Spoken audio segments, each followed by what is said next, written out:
खबर सीहोर से, जहां साध्वी प्रज्ञा ने कहा कि कांग्रेस की विचारधारा में जब हम घुसकर देखेंगे तो पता चलेगा कि आतंकवाद का साथ देना कांग्रेस की ही विचारधारा है। देशभक्तों, साधु संतों को जेल में डालना कांग्रेस की विचारधारा है।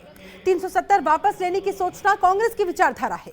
बंगाल में वामपंथी और देशद्रोहियों का कांग्रेस साथ देती है। महिलाओं पर अत्याचार करना, गौ हत्या करना, ये कांग्रेस की ही विचारधारा है। कभी भी कांग्रेसियों की विचारधारा में देशभक्ति सुनी ही नहीं गई।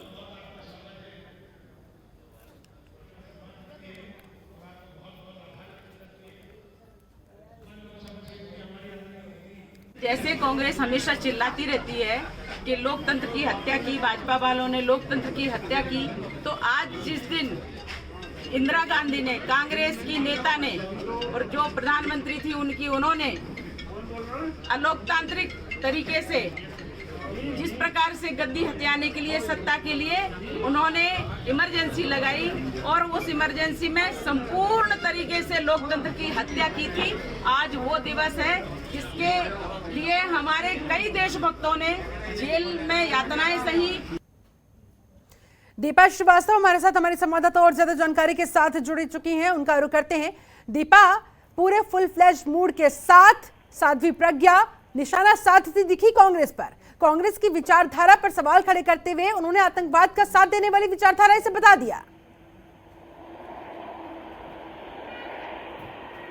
जी बिल्कुल, इस तरह से हमने देखा है कि अगर बात की जाए भोपाल सांसद साध्वी की, तो उनका लगातार इस तरह के बयानों के लिए वो जानी जाती हैं। और जिस तरह से एक बार फिर उनका विवादित बयान जो है वो सामने आया है, जहां पर उन्होंने शहीद के ऊपर एक बार फिर से विवादित बयान दिया है, जहां उन्होंने ये बात कही है कि जो भी कहा जाए कि जो शहीद है यानी कि हेमंत करकरे जो है, उनके ऊपर उन्होंने विवादित बयान दिया है। शिल्पा, उन्होंने ये बात कही है कि हेमंत करकरे जो है, उन्होंने जो शिक्षक थे उनकी उंगलियों को तोड़ने का काम किया है, वो किसी भी तरह से देशभक्त नहीं थे। इस तरह के बयान वो पहले भी दे चुकी है, जिसके कारण कहीं ना कहीं देखा जाए तो जनता से उन्हें काफी ज्यादा हेट जो है वो मिली थी उसके बाद भी। लेकिन आज फिर एक बार उन्होंने जो कहा जाए कि सीहोर में एक बार फिर से वो बयान दिया, जहां उन्होंने कहा है कि हेमंत करकरे जो है, उन्होंने जो शिक्षक है उनकी उंगलियां तोड़ने का काम किया था, उनकी पसलियां तोड़ी थी। और हेमंत करकरे यानी जो शहीद है वो उन्हें देशभक्त कहना कहीं ना कहीं सही नहीं है। तो इस तरह का बयान लगातार वो देती आई है और आज एक बार फिर से उनका बयान सामने आया है। इस पूरे मामले को लेकर शिल्पा अगर बात की जाए तो कांग्रेस का यही कहना है कि इस तरह के बयान जहां साध्वी के द्वारा लगातार दिए जाते हैं, लेकिन बीजेपी इस और कहीं ना कहीं इन बयानों से बचती भी नजर आती है। आज भी जब जनतंत्र टीवी के माध्यम से जो कहा जाए कि बीजेपी से इस बारे में सवाल करने का प्रयास किया गया कि आखिर इस तरह के बयान साध्वी के द्वारा क्यों दिया गया, तब भी उन्होंने इस बयान से कहीं ना कहीं मुंह मोड़ते नजर आए, यानी कि जवाब देने से बचते हुए बीजेपी के जो नेता है वो नजर आए। वहीं अगर कांग्रेस की बात की जाए तो कांग्रेस लगातार आरोप लगाती हुई नजर आ रही है कि जिस तरह के बयान वो देती है, एक स्ट्रेटेजी दीपा कही जा सकती है, जिस तरह से कांग्रेस दिग्विजय सिंह को आगे करके कहीं ना कहीं पूरा खेल खेलती है, कुछ ऐसा ही होता हुआ यहाँ बीजेपी के अंदर साध्वी प्रज्ञा के द्वारा सोची समझी रणनीति। जी ये क्या जी शिल्पा, ये कहना गलत नहीं होगा कि कहीं ना कहीं जिस तरह से दिग्विजय सिंह जो है कांग्रेस के द्वारा उन्हें आगे किया जाता है, उनके द्वारा बयान दिए जाते हैं और कहीं ना कहीं उनके बयानों से मुंह मोड़ते भी कांग्रेस नजर आती है। उसी तरह की तस्वीरें एक बार फिर हमारे सामने, जहाँ पर साध्वी इस तरह के बयानों के लिए जानी जाती है, जहाँ विवादित बयान वो लगातार देती रहती है, लेकिन बीजेपी कहीं ना कहीं उनके बयानों से मुंह मोड़ती हुई नजर आती है। लेकिन शिल्पा, इन सारी चीजों को देखकर देखने वाली बात यही है कि आखिर जब, क्योंकि अभी तक बीजेपी के द्वारा कोई स्टैंड नहीं लिया गया और जिस तरह से लगातार शहीदों के लिए साध्वी के द्वारा इस तरह के बयान दिए जाते हैं, तो क्या सच में बीजेपी की भी इसी तरह की मानसिकता है, यानी कि जो बयान साध्वी देती है, क्या उनसे बीजेपी भी कहीं ना कहीं सहमति दर्ज करती है? क्योंकि इस तरह के बयानों से बचना कहीं ना कहीं इन बात की ओर ही इशारा करता हुआ नजर आता है। जी दीपा, ऐसे में क्या कांग्रेस की तरफ से कोई प्रतिक्रिया सामने आई है? कांग्रेस के किसी नेता की तरफ से प्रतिक्रिया सामने आई गई हो? क्योंकि सीधे सीधे यहाँ पर विचारधारा पर सवाल खड़े किए गए हैं और उसे आतंकवाद से जोड़कर बताया गया है साध्वी प्रज्ञा की तरफ से। जी निश्चित तौर पर शिल्पा, जिस तरह से कांग्रेस की विचारधारा को आतंकवादी बताया गया है, साथ ही साथ शहीद का कहीं ना कहीं अपमान करने का काम किया है, क्योंकि शहीद के खिलाफ कहीं ना कहीं विवादित बयान उन्होंने दिया है, उन्हें देशभक्त न होना बताया है। तो इन सारी बातों को लेकर कांग्रेस ने भी अब तंज कसा है। कांग्रेस ने कहा है कि यदि बीजेपी जिस तरह से कहती है कि हम देशभक्ति का काम करते हैं, हम एक देशभक्त हैं और देश के हित के लिए ही सारे निर्णय लेते हैं, तो जब बीजेपी की सांसद जो प्रज्ञा ठाकुर, जब उनके द्वारा इस तरह का बयान दिया गया है, तो आखिर बीजेपी के जो नेता है उन्होंने चुप्पी क्यों साधी हुई है। उन्हें इस बयान के ऊपर कहीं ना कहीं टिप्पणी करनी चाहिए और यदि सहमति रखते हैं तो सहमति बताएं और फिर जो देशभक्त होने की वो बात कहते हैं वो ना कहें। तो इस तरह का बयान जो है कांग्रेस के द्वारा भी सामने आया है। तो कहीं ना कहीं कांग्रेस अब इस पूरे बयान को लेकर बीजेपी को घेरने का प्रयास करती हुई नजर आ रही है। वहीं दूसरी ओर बीजेपी कहीं ना कहीं चुप्पी साधी हुई नजर आ रही है। जी दीपा, इस तरह के बयान देकर उसके बाद फिर यूटर्न ले लेना या फिर पल्ला झाड़ लेना पार्टी की तरफ से कहीं ना कहीं ये दर्शाता है कि कुल मिलाकर मकसद होता है राजनीतिक माहौल को गरमाना। और ऐसा ही हर बार हर नेता, चाहे बात कांग्रेस की हो चाहे बात बीजेपी की हो, करता हुआ सफल होता हुआ भी नजर आता है। जी निश्चित तौर पर जिस तरह से अभी कुछ समय पहले भी साध्वी का इसी तरह का बयान हमें देखने को मिला था शिल्पा, जहां उन्होंने ये बात कही थी कि गौमूत्र पीने से ऑक्सीजन लेवल जो है वो बढ़ता है, सभी को ऑक्सीजन लेवल अगर मेंटेन रखना है तो उन्हें गौमूत्र पीना चाहिए। तो इस तरह की बातें भी वो लगातार कहती आती हैं।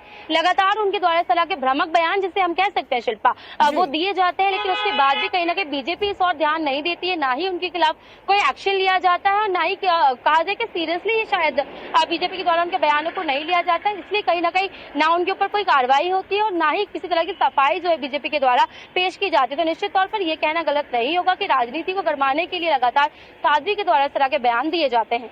जी चलिए, बहुत शुक्रिया आपका दीपा श्रीवास्तव हमारे साथ जुड़ने के लिए, इस पूरी जानकारी के लिए, इस पूरी अपडेट्स के लिए। बढ़ते हैं आगे।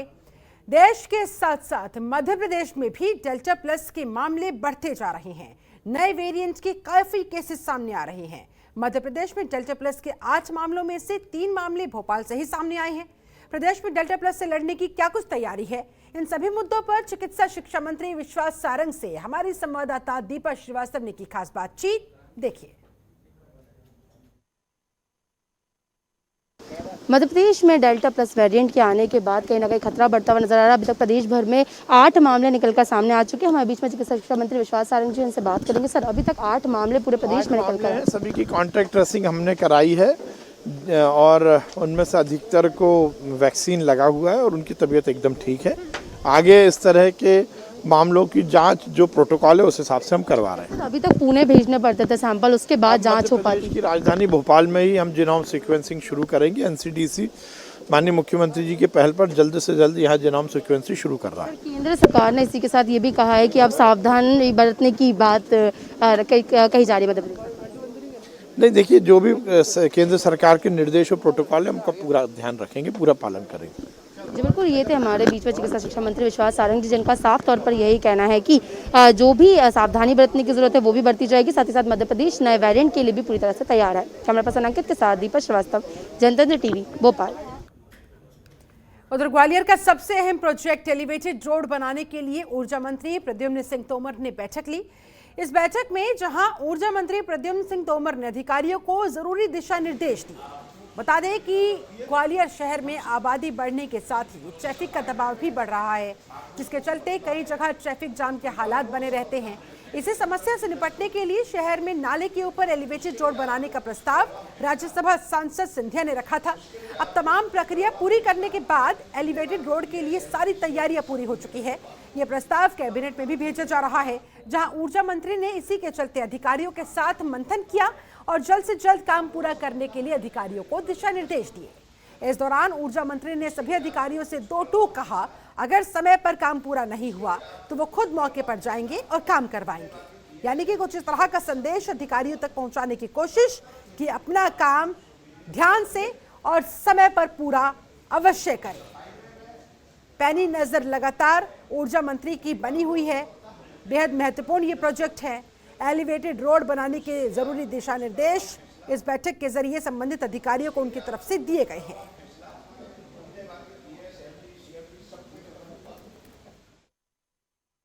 हमारे सारे अधिकारियों ने, हम लोगों ने देखा है। अब ये कैबिनेट से सैंक्शन के बाद टेंडर प्रक्रिया में चला जाएगा।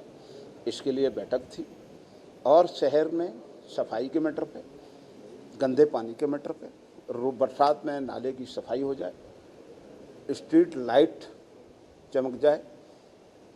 आज ये भी मैं आपको बता दूं कि 2 दिन के अंदर हमारा JH हॉस्पिटल है वो आपका चमक जाएगा, लाइट में अंधेरा नहीं मिलेगा। ये सारी चीज़ें, चाहे JH हो, चाहे जिला अस्पताल हो, चाहे सिविल अस्पताल हो, ये सुनिश्चित हमने किया है। हम लोगों ने बैठ करके, इसके लिए बैठक थी। वहीं देश भर में आज केंद्र सरकार द्वारा लाए गए 3 कृषि कानून के विरोध में किसानों ने प्रदर्शन किया, ज्ञापन सौंपा। राजधानी भोपाल में भी किसान ज्ञापन देने के लिए राजभवन की तरफ रवाना हुए थे, लेकिन किसान नेताओं को पुलिस ने नीलम पार्क से गिरफ्तार कर लिया। इधर समाज सेविका मेघा पाटकर की अगुवाई में भोपाल के गांधी भवन में कुछ किसान एकत्रित हुए, लेकिन पुलिस ने अंदर ही उन्हें रोक लिया, जिसके बाद मेघा पाटकर और उनके साथी सरकार के खिलाफ नारेबाजी करते हुए गांधी भवन में ही धरने पर बैठ गए।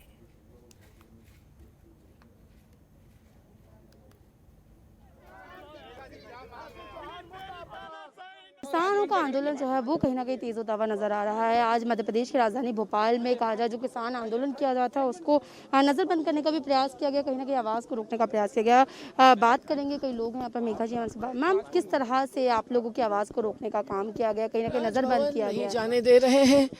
राज्यपाल महोदया कहीं निकल चुकी है, ओएसडी को भी ज्ञापन देना नहीं है, जबकि पहले हमने कई बार राजभवन पर संघर्षात्मक धरना भी किया है। कई बार राज्यपालों से राज्य में चर्चा हुई है, राष्ट्रपति भवन पर जाकर चर्चा हुई है। तो ये आपातकालीन स्थिति क्यों पैदा कर रहे हैं? हमने नहीं पैदा की है।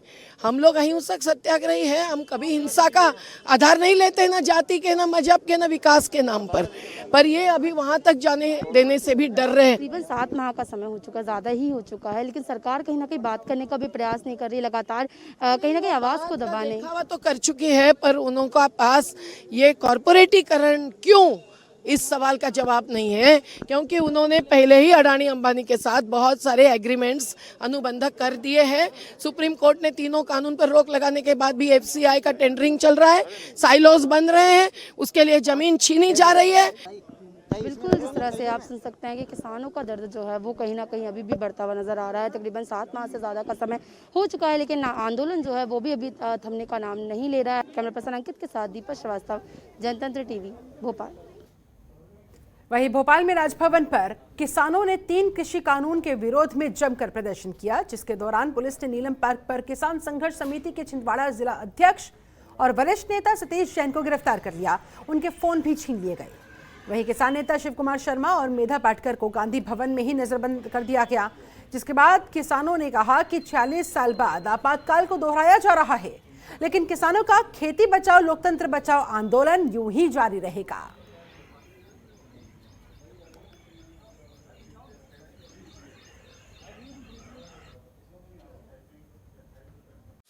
खबरों के निष्पक्ष विश्लेषण के लिए सब्सक्राइब करें जनतंत्र TV and press the bell icon.